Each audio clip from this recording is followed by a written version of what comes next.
Olá, seja muito bem-vindo ao Café com Bíblia, o devocional diário da Primeira IPI de Santos. É muito bom ter você por aqui. Em Romanos 8, verso 31, o apóstolo Paulo diz assim: Que diremos, pois, à vista destas coisas? Se Deus é por nós, quem será contra nós? Obviamente, nesse contexto, onde o apóstolo Paulo está falando justamente a respeito da salvação, do cuidado de Deus sobre as nossas vidas e do fato de ter o próprio Deus sacrificado o seu próprio Filho em nosso favor. Portanto, a resposta natural que o texto pede é ninguém, porque se Deus é por nós, quem poderá ser contra nós? Ninguém. Mas a minha reflexão de hoje é: e se Deus for contra nós? Vamos conversar sobre isso? Alguns anos atrás, reverendo Augusto Nicodemos publicou um livro muito provocativo, onde ele propõe justamente esta reflexão: e se Deus for contra nós? Geralmente nós olhamos para textos como esse e pensamos que, de fato, em sendo Deus conosco, absolutamente nada pode nos vencer. E isso é verdade. Deus estando conosco, caminhando conosco, nós somos, como a Bíblia diz, mais do que vencedores. A reflexão que geralmente nós não fazemos é se Deus for contra nós. E uma pergunta que precisa ser feita é possível Deus ser contra nós? A Bíblia nos ajuda a entender isso. E para isso, eu quero citar uma passagem das muitas descritas em todo o texto bíblico, onde o próprio Deus foi contra o seu povo. No livro de Josué, nós vemos a história do povo chegando e tomando posse da terra prometida. Deus havia prometido ao seu povo tirá-los do Egito e ele cumpriu isso por meio de Moisés. O povo então peregrina 40 anos no deserto, até que então, das campinas de Moabe, eles avistam a terra prometida. Moisés é impossibilitado de entrar, morre. Deus levanta Josué, que era o seu ajudante. Deus estava preparando Josué para esse momento específico da história do povo de Israel.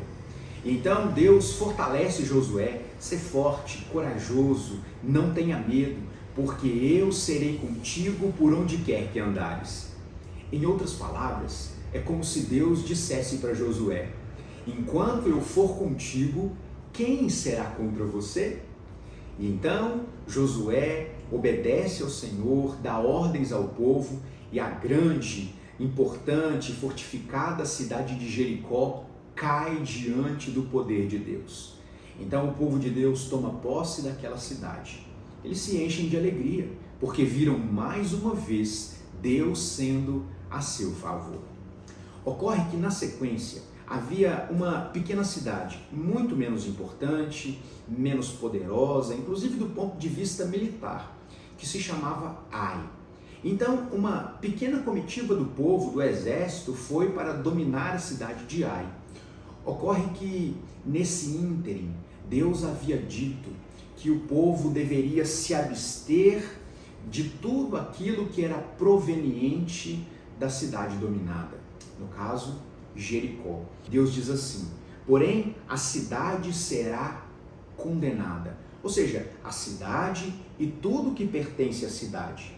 E aí no verso 18 o texto diz: não somente guardai-vos das coisas condenadas, para que tendo-vos condenado, não as tomeis, e assim torneis maldito o arraial de Israel e os confundais. Então Deus havia dito que a cidade cairia diante dos seus pés, mas que eles não tomassem nada da cidade como despojo, como recompensa de guerra, porque a cidade, tudo que pertencia à cidade estava condenado. Ocorre que no capítulo 7 o texto começa dizendo que os filhos de Israel prevaricaram contra Deus nas coisas condenadas. O texto vai dizer que um homem chamado Acã, ele tomou para si coisas condenadas. E a consequência disso foi a ira de Deus para com Acã, que teve consequências muito grandes para ele e para sua família, mas também para o povo de Israel. Então eles se dirigiram para a cidade de Ai com aquela convicção: já que Deus é por nós, Ai não será contra nós. Mas nesse momento, Deus não era com o povo. Então eles caíram diante da cidade de Ai e sofreram uma derrota humilhante. Isso é prova de que quando nós estamos em desobediência, quando contrariamos a palavra de Deus, os preceitos de Deus para a nossa vida, Deus não se compromete em ser conosco. A promessa de Deus é estar conosco, ser conosco, sempre que formos obedientes à sua palavra. E isso nos traz uma reflexão importante. Como nós temos nos relacionado com Deus? Temos sido, de fato, obedientes àquilo que nós conhecemos da revelação de Deus? Ou será que nós esperamos que Deus seja a nosso favor quando nós temos agido em desobediência para com Ele? Já parou para pensar como essa é uma reflexão não apenas importante, mas necessária? Necessária para compreendermos a nossa vida e o que nós temos vivido. Então, a lição de hoje é: a nossa obediência é prova do nosso amor para com Deus. E Deus é sempre fiel à sua palavra. Se Ele é por nós, ninguém será contra nós. Mas nós precisamos temer quando Deus não é contra nós. E todas as vezes que estamos afastados de Deus, longe de Deus, dos seus caminhos, vivendo em consciente desobediência, Deus não é contra nós. Às vezes, nós temos dificuldade em diferenciar, e eu sei, a linha que define uma coisa e outra aqui é muito tênue, é muito pequena. Nós precisamos aprender a diferenciar persistência de teimosia. Às vezes, nós julgamos sermos persistentes em determinados planos, em determinados projetos. E veja, persistência é uma boa qualidade, uma qualidade de um verdadeiro cristão, mas teimosia não.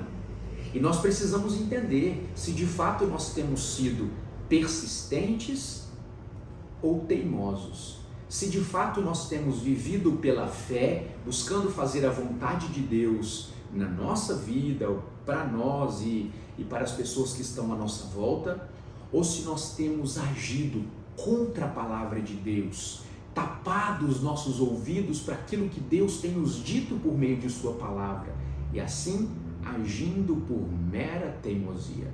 Veja, persistência vai gerar, em última instância, esperança no nosso coração, mas teimosia vai produzir os efeitos naturais do pecado e do afastamento de Deus.